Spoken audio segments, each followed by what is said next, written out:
Good morning everyone, my name is Michelle, I hope you're doing well. Welcome to another video. It is Thursday morning the 14th of August. In this video we're covering two cases, one from Tennessee and one from Kentucky, so not a million miles away from each other, but very different cases. Summer Wells and Jayden Spicer.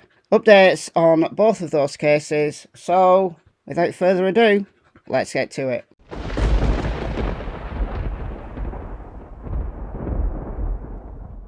Before we get into the video, please subscribe if you haven't already done so. I'm trying to get to 100,000 subscribers by the end of the year. I think I can do it with your help. Don't be that person, as many of you are, who watch my videos and you don't subscribe for whatever reason. I don't know, maybe you think there's a catch. There is no catch, it's completely free. All you've got to do is click the subscribe button and you are done. That's it, that's all.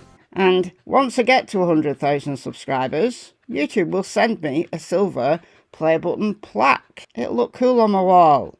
Okay, let's start with Summer Wells. And there has been a new age progressed image released. Yesterday, the TBI issued an update on their newsroom. And it's been a long time since they've updated this page.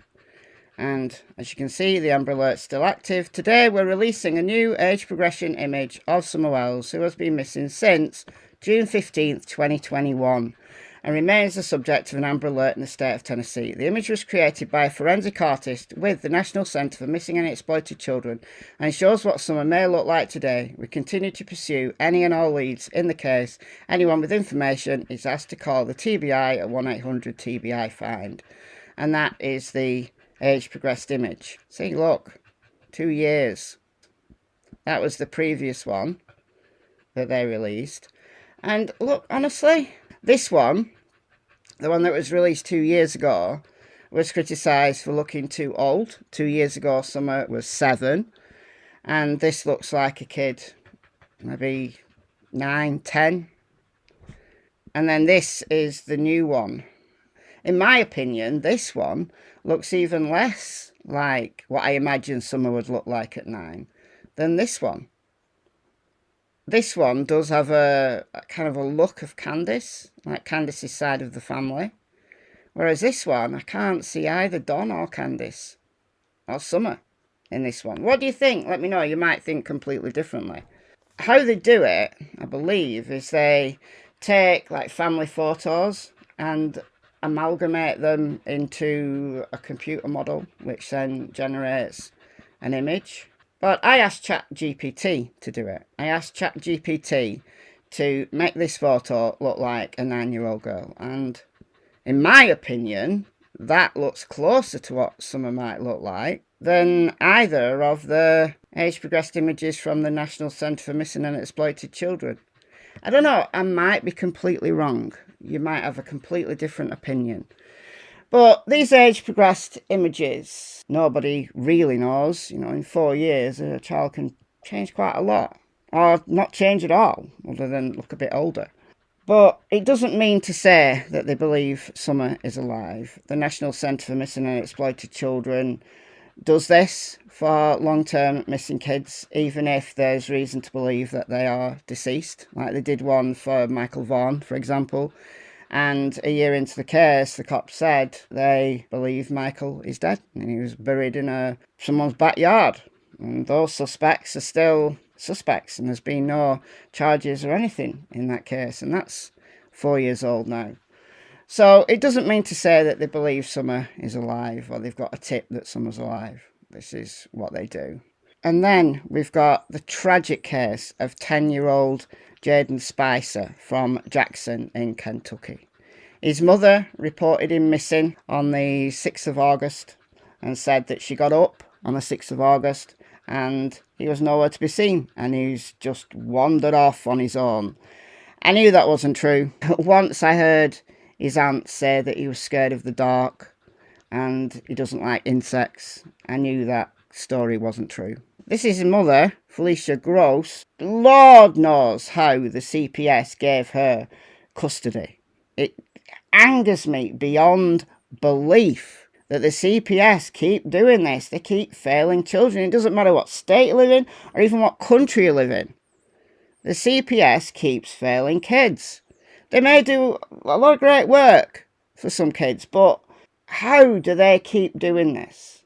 And I want to know the answer. Was it the CPS or was it a judge that made the determination that Jayden should go back to live with his mother? She'd already been done for child endangerment. She's got charges for drugs. And Jayden, who has grown up with his grandma or great-grandma, who died in May, well, once she died, he's lost his one solid thing in his life, the person who cared for him since he was a baby. He's sent back to his mother. So, whose decision was that? Was it CPS? Was it a judge? I want to know. In the case of Harmony Montgomery, it was a judge who decided that Harmony was going to go and live with her dad, Adam, even though she hardly knew him and he was a complete wrong-un. And look what happened in her case. Absolutely horrendous. Now, Felicia Gross, on August the 12th, she confessed to a version of events. Now, we don't know whether this is true. The toxicology report, now that Jayden's body has been recovered, is going to tell all. So, she's got 4 charges at the moment. False report, an incident to law enforcement. Manslaughter, second degree, so not murder. Tampering with physical evidence and abuse of a corpse. On August 6, 2025, Miss Felicia and Josh Gross. So Josh Gross is included in this. Josh Gross is her husband, and he's a wrong one as well. So did he know? Are there going to be charges filed against him? Did he help hide the body? So they reported the juvenile child, Jayden Spicer, went missing the night of August 5th into August 6th, and his whereabouts was unknown. A recorded Mirandized interview conducted with Miss Gross on August 12th at the Jackson Police Department. She confessed to providing Jayden a type of sleeping medication. Miss Gross further stated that this medication caused Jayden to have a medical emergency, and she believed he'd passed away from that medical emergency. So when did she find him? So did she find him the following morning? So we know that Jayden did have medication. We know that he had mental health issues. I'm not sure exactly what his issues were. Did she give him sleeping meds on August the 5th and then she found him August the 6th? What's the backstory to this? What's the actual context to this? Again, the toxicology report is going to tell all. Miss Gross further stated in the interview that she had transported Jayden's body to a wooded area on Canoe Road near the mouth of Joe Little Fork. A search warrant was prepared and executed on this property, and Jayden's remains were located buried underground in a plastic tote. He's 10 years old and he was actually quite tall for his age. How she fitted him in a plastic tote? How big was this tote? She's not done that herself, has she? She's driven 90 miles. Then she's dug a big hole, because he was buried in a shallow grave. She's dug a hole big enough for a plastic tote to fit in with a 10-year-old kid inside. She's had help. I'm sorry, I believe she's had help. So is Josh Gross or someone else going to be facing charges as well? Perhaps. Now, yesterday there was a vigil and his aunts gave comments to the media. This is WKYT. Jayden Spicer's aunts, Samantha Brunty and Chai Sailors, said the days leading up to finding the body on Tuesday were some of the hardest days of their lives. Sailors said they worked closely with the Kentucky State Police during the search. I just hope and pray that baby had his final moments of resting and everybody can know he's safe, Sailors said. His aunt said the outpouring of community support has helped them make it through this tough time. They both said they felt like showing up for Wednesday's community vigil was important. It's a nightmare. I just feel like I can't wake up from it. It doesn't feel real, said Brunty. They also brought Jayden's cousins and siblings to help them in their healing journey. Tasha Shepherd is a family friend who says she was there when Jayden was born. She says her son and Jayden were going to be in the same grade this school year, but she was glad to have some closure. He's back with his mama, and that gives everyone peace, Shepherd said. Family and friends agree Jayden's energetic, fun personality will be missed. He was a happy kid, you know. He was spunky, very active. Father Jim is partnering with Soulshine Industries to make Jayden a customised Spider-Man-themed casket. Breathitt County Schools are asking students and staff to wear blue for Jayden tomorrow and Friday. There will be another vigil for Jayden at 8:30 on Saturday at Duthett Park in Jackson.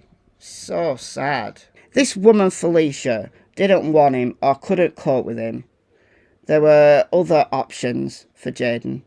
So again, I want to know whose decision it was to send him back to his mother. It's time people were held to account. It's time officials were held to account for these kind of mistakes. But time and time and time again, it's infuriating and absolutely tragic. Alright guys, I'm going to go before I start ranting. Let me know your thoughts in the comments and I'll see you in the next video. There he is. Good girl. There he is. Good girl. Good girl.